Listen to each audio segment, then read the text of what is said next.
Dá o seu melhor, dá o seu melhor. Não é bem assim que funciona, porque a mãe narcisista diz isso, né? Eu dei o meu melhor. A mãe narcisista deu o melhor dela. O que tinha para dar nesse amor? Nada. Um zero, assim, pra gente, né?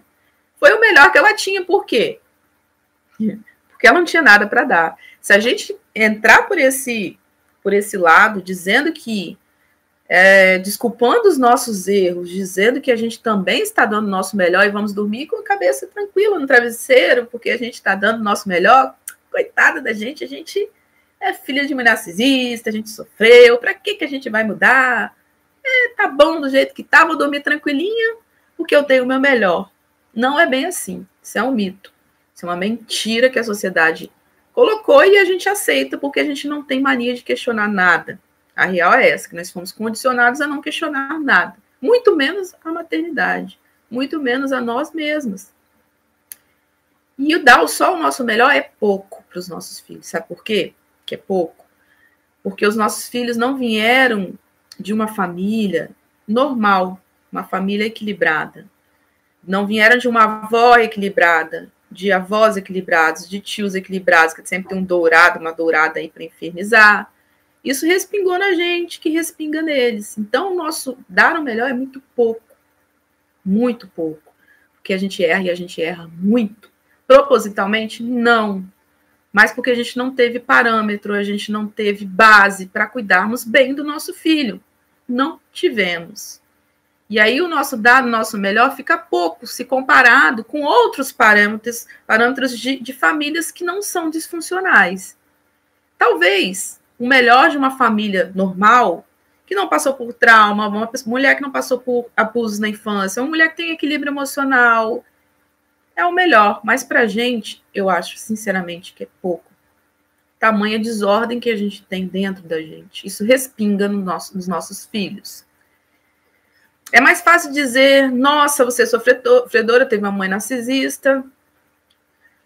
Você só de limpar o bumbum do seu filho, levá-lo à escola, é muito, né? Sua mãe narcisista nem levava você para a escola, né? Ela fazia você ir com 5 anos sozinho para a escola. Olha que maravilha, você leva o seu filho para a escola, você limpa a bunda dele, sua mãe narcisista nem te limpava, você ficava toda assada. Isso já é o suficiente para ser uma boa mãe. Não, não é. Porque o orfanato também faz isso, gente. O orfanato pega na escola, busca na escola, veste, alimenta, dá remédio na hora certa. Isso é muito pouco. Isso é o mínimo do mínimo do mínimo do mínimo. Não faz você e eu sermos boas mães por darmos comida, escola e roupa lavada. Porque isso orfanatos também fazem. É para se desesperar e desistir dos filhos, porque não fomos, talvez, tudo que gostaríamos de ser? Ou porque erramos muito? Não. Não é para se desesperar. É para tratar os erros, né? Os erros, eles servem para a gente aprender. E a gente só aprende errando, infelizmente. E a maternidade é isso. É uma constante de errar e aprender. Mas não permanecer no erro, porque quando a gente permanece no erro, as consequências caem sobre os nossos filhos e a responsabilidade é nossa. Ah, Virgínia, mas você é muito extremista. Nossa, você está querendo demais de mim. Bem-vinda à maternidade. Bem-vinda. A maternidade é extrema. É extrema. Esse ser que você pariu não pediu para você parir, né? Assim como eu não pedi para minha mãe narcisista me pôr no mundo, minha filha também não pediu. É exaustivo, é exaurido, é imperfeito, é impossível de ser uma mãe perfeita, mas os erros estão aí para a gente se aprimorar, tá? Nossos filhos não pediram para nascer, não mesmo. E precisamos dar além do nosso melhor. E aí eu queria falar com vocês um pouco sobre o discurso materno. Eu acho que alguém até comentou, aqui eu li alguma coisa do livro Discurso Materno. Alguém comentou, sumiu.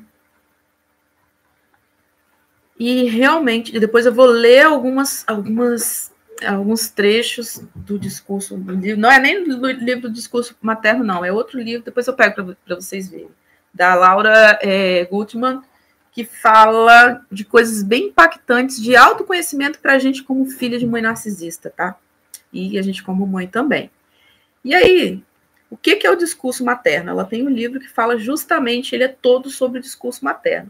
É tudo que sua mãe fez você acreditar, lhe impôs, conforme suas expectativas e os seus desejos, os desejos dela, né, conforme a perspectiva dela, desfragmentando o nosso verdadeiro ser. Então, o discurso materno é tudo aquilo que a nossa mãe... E isso não é dentro do meio narcisista, não, tá, gente? Isso é no geral. Por isso que a gente tem uma geração que vem de outra geração tão escangalhada emocionalmente. Parece que, ao invés de melhorar, piora. Por quê? Não muda. Ninguém pensa diferente. Ninguém pensa. Quando alguém adoece, todo mundo vai direto no médico alopata. Ninguém pensa em ir no médico homeopata, e até a Laura fala isso, ninguém pensa em ir no médico Ayurveda, que é a ciência mais antiga do mundo, a medicina mais antiga do mundo. É o primórdio de todas as medicinas espalhadas no mundo. Ninguém procura um médico Ayurveda, porque estamos condicionados à alopatia, que é a base de remédios. Remédios, remédios, remédios. Não cura. Remédios, remédios, remédios. Claro que a ciência moderna traz cura para várias doenças, mas no geral, se você pegar uma lista aí de convênio, seu convênio, e no médico, ele não vai investigar a causa de nada, ele vai só remediar. Então, nós viemos de uma geração, de outra geração, que não questiona esse discurso materno, de que sua mãe deu o melhor dela, né? E às vezes é nada, ou é algo muito ruim, como as nossas mães narcisistas, que nos deram ódio, apenas ódio. E aí a gente não se questiona, né? A sociedade não se questiona se o que essa mãe tem passado para o filho, se isso é o certo. Se é isso que... Se toda essa perspectiva que ela passa para o filho, se isso é certo. No discurso materno, aprendemos que os relacionamentos são de forma horizontal. Não são de forma horizontal, mas sim de forma vertical. Como se o filho tivesse que estar sempre em reverência à sua mãe e ao seu pai. Então, as relações, elas não são na horizontal, de igual para igual.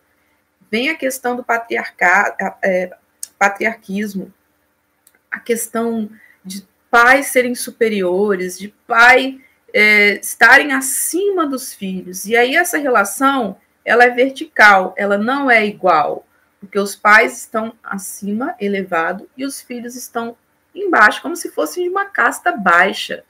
E a gente nunca para pensar nisso. Eu nunca tinha parado para pensar nisso depois que a forma como eu estava educando minhas filhas estava indo de água abaixo, de ladeira abaixo.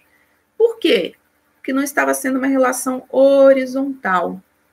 E há diferença de ter, mas Virgínia, meus filhos têm que me respeitar. Eu sei que é isso que você está pensando, né? E seus filhos não vão te respeitar num relacionamento assim, onde você é o ser superior e ele é o ser inferior, simplesmente pelo único fato de você ter colocado ele no mundo e dar a ele só o que os orfanatos dão. Então você acha que faz muito? Eu achava que fazia muito pelas minhas filhas por dar aquilo que o orfanato dava. E minha mãe não sou, né? Fiz o que minha mãe fez, então eu sou uma boa mãe porque eu não fiz o que minha mãe fez. Eu dou o que o orfanato dá. Isso basta, e isso não basta. Enquanto a sua relação for dessa forma vertical, debaixo de as filhas debaixo de uma casta menor, e você achar que você é superior simplesmente porque você deu à luz, não é legal. Vai gerar conflito, vai gerar diferença, e o respeito você não vai ganhar por ter uma relação assim, você vai ganhar esse respeito, adquirir, que não se ganha, se adquire respeito, de forma horizontal, amando. Para pensar comigo. A sua relação com seu marido, com seu namorado, ela é horizontal. Se não for, né, equilibrado isso, essa relação não dá certo. Sua relação com a sua amiga, você só respeita a sua amiga e sua amiga te respeita, porque a relação é horizontal. Você não está acima de uma amiga sua e nem ela está abaixo de você. É horizontal. E há o respeito mútuo. Por quê? Porque ele ama. E aonde há amor, há respeito. Aonde há diferença, não existe amor. E muito disso também vem da religião. Ser amigo do seu filho não te faz perder o respeito. O respeito se conquista não pela força, por gritos ou por porradas. Respeito se conquista com amor. Eu respeito meu marido porque eu o amo. Eu respeito minhas amigas porque eu as amo. Se minha filha não me ama, ela não vai me respeitar, porque ela acha que eu não sou digna do respeito dela, porque ela não me ama. Nossa, Virgínia, então tem filhos que não amam os pais? Claro que tem. Principalmente se esse pai é abusivo, principalmente se você está replicando traços narcisistas. Esse filho não vai te amar. Ele vai fingir que te suporta, porque a sociedade cobra que ele suporte você. E ele vai estar esmagando os sentimentos dele, comprimindo os sentimentos dele, fazendo um sorriso amarelo para a sociedade, e por dentro ele vai estar morrendo. E sim, ele não vai te amar. Tem filhos que não amam. E aí ele não vai te respeitar. Agora, se ele te amar, ele vai te respeitar, assim como você o ama e respeita.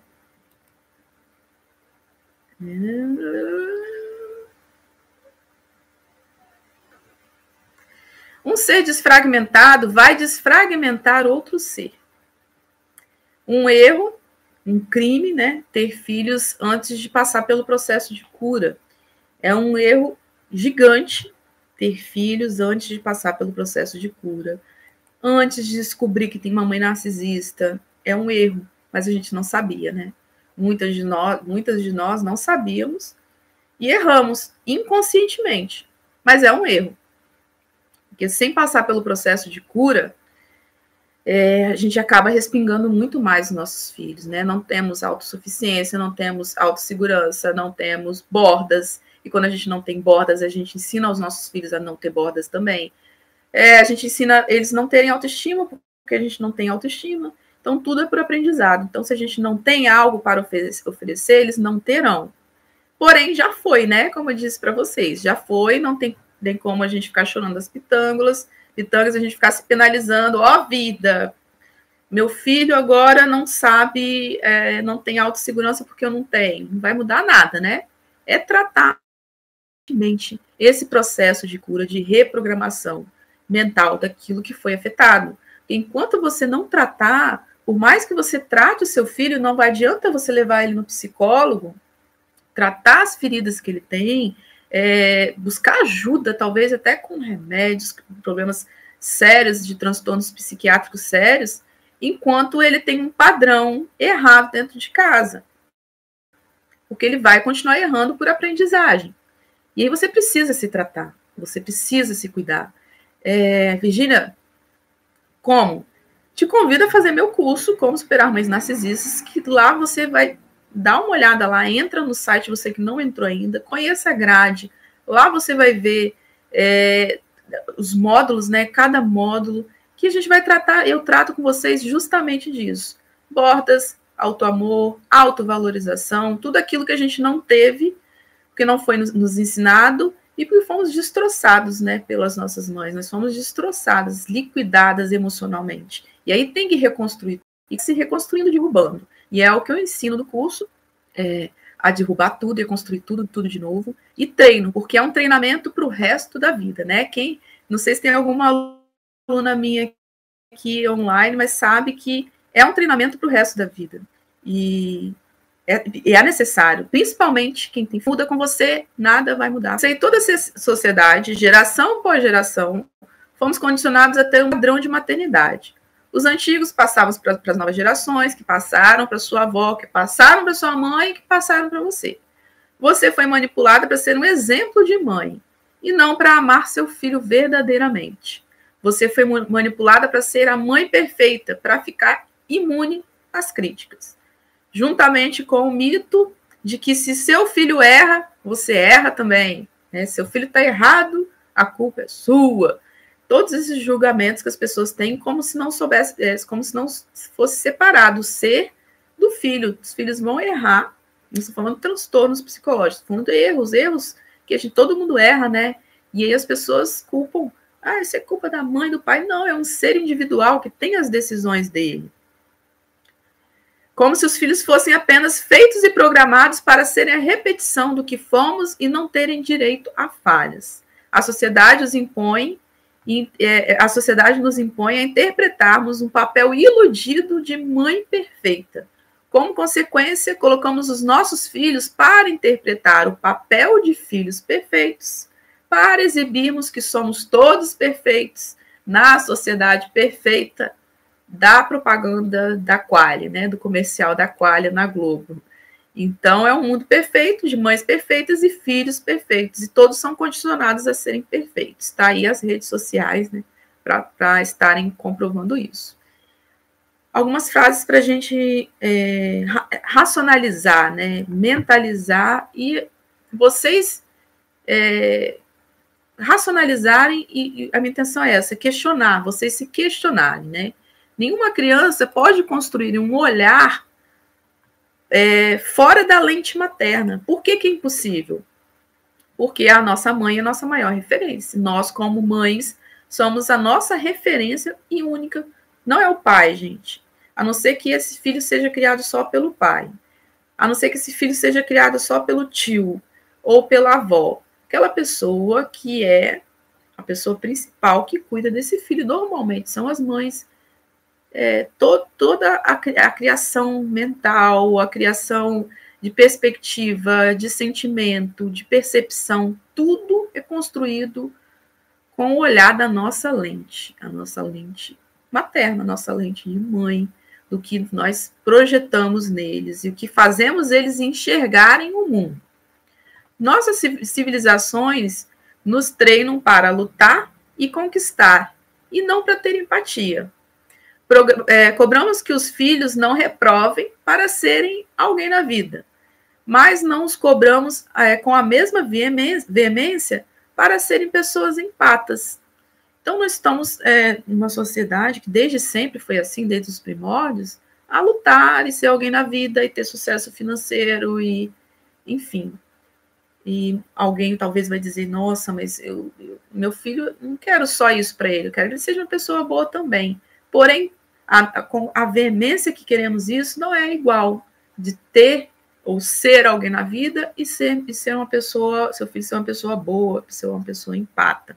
Por quê? Foi nos ensinado assim. Quando não somos nós quem sofremos, dificilmente nós vamos mudar. Ainda que se trate dos nossos filhos. A maternidade, ela é altruísta. Tudo é a favor da criança e nada é a favor dos pais. Quando não somos que sofremos, no final das contas, né, nesse respingo que cai sobre os nossos filhos, por conta de tudo que nós passamos, a gente sofre, lógico, né? A gente não quer o mal dos nossos filhos, mas eles sofrem muito mais. E aí, quando a gente não é a gente que sofre, a gente não quer mexer, né? Quando é na nossa pele, a gente logo quer saber de tratar essa ferida. Tá doendo, né? Vou passar um metiolate, vou passar um band-aid. Mas quando é o outro, mesmo que sejam os nossos filhos, a gente meio que... depois eu vou lá e compro metiolate. Talvez, né? Um questionamento. Quando se trata dos nossos filhos, a gente meio que não quer se incomodar de ter mudanças. Porque, no fim, quem sofre mais são eles e não a gente. Maternidade é altruísta. Tudo é a favor da criança. Tudo gira em torno dessa criança. E é assim que tem que ser. Nada é a favor dos pais. E aí a gente começa a mexer muito na gente. E a gente tem tanta coisa bagunçada que dói. Né? A gente tem que abrir mão. A gente não foi maternado, a gente não... Sabe? A gente não foi colocado no colo... Não fomos amparados, a gente tem essa carência de amparo e de maternança, né? Temos isso. E às vezes tem que abrir mão de ter que cuidar da gente, de ter um tempo para cuidar, para fazer, para dar prioridade para a gente, dói. Por quê? Porque ainda tem um rombo emocional aí do que a gente não recebeu.